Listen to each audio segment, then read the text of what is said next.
2, 3, funky.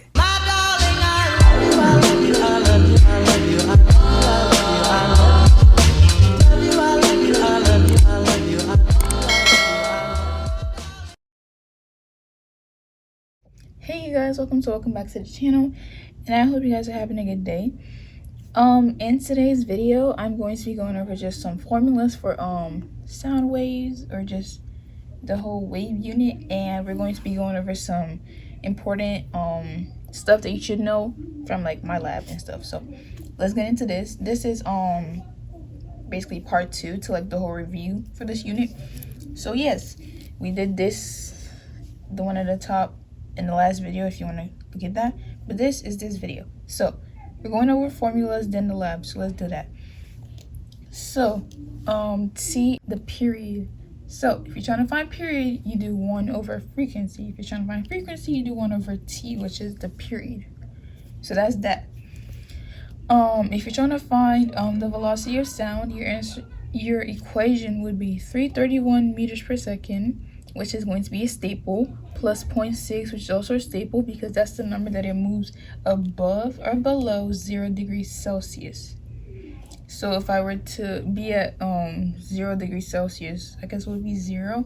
If I were to move up 1, it would be 0.6. If I were to move down, you see how that works? So like that's the number that it moves when you go above or below 0 degrees Celsius. I don't know why I felt the need to explain that, but yes. And then your temperature, which is going to be in Celsius. If it's not, you should probably change it, but I don't think you should ever have to change it. But there's that. So also velocity is equal to what is that? Oh, wavelength. Velocity is equal to wavelength times frequency.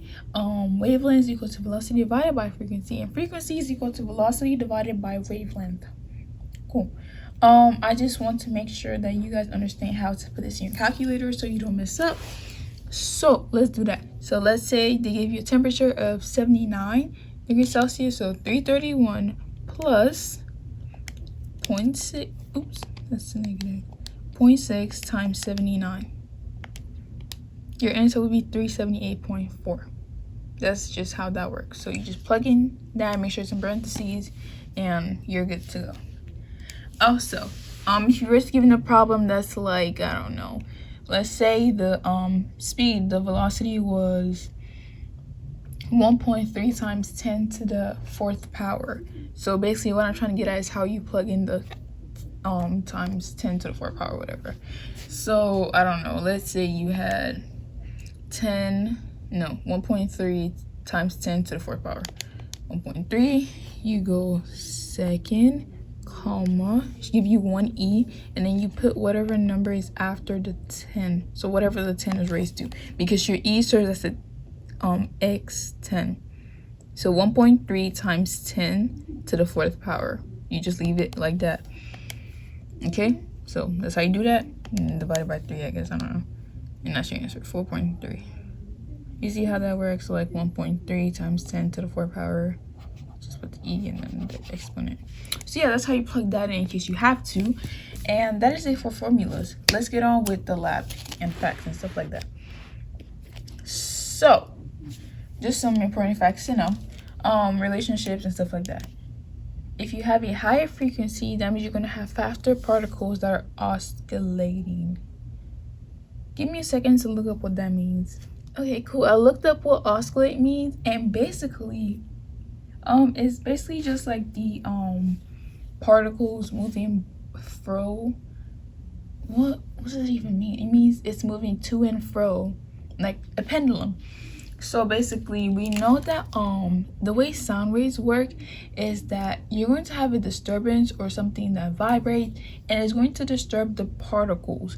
So basically you disturb it and it moves along with it, and then they go back to their natural position. You see, so that's why it would move back and it would move to and fro, because it would move along with the disturbance, and as soon as that disturbance is gone, it's going to go right back to how it was in the start. You know, that's how it works. So that's what oscillate means. So that's cool. Anyways, amplitude of a sound wave describes the intensity, so the loudness of the wave, I guess. Yeah. Amplitude has no effect on frequency or wave speed. So if you were to increase or decrease your amplitude, it's not going to change your frequency or your wave speed. However, changing your amplitude does affect your volume and energy. Okay. When you increase your frequency, the period and wavelength decrease. So frequency and period are inversely related. Frequency and wavelength are inversely related. Cool.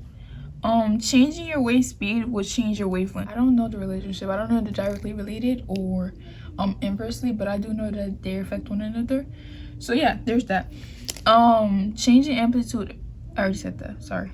Okay, so changing your frequency affects your pitch and wavelength. So if you were to, yeah, I still don't know what pitch means, and my test is in 2 days. We're gonna figure it out though, so cool.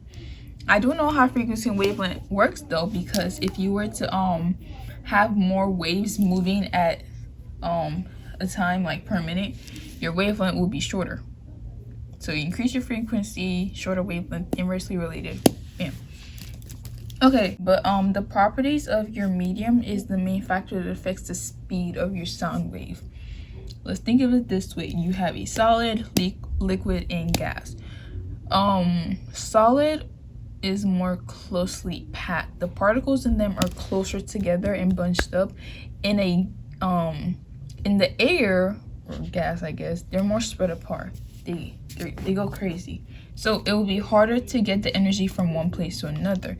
So if it were to be in a liquid, it will be able to like get the stuff to each other, but it would be slower because it's a solid. Did I say liquid? I'm sorry, I meant solid. But yeah, so it affects the speed of the sound wave. So I guess the gas or the air or whatever would be the fastest, maybe, because they're free to move and they move crazy. Not too sure on that one, but know that the properties of your medium is the main factor that affects the speed of your sound wave. And that's it for this little section, just going over sound waves and formulas and stuff like that. And I will see you guys in the next part, and I hope you learned something new, and I hope you have a great day. Bye.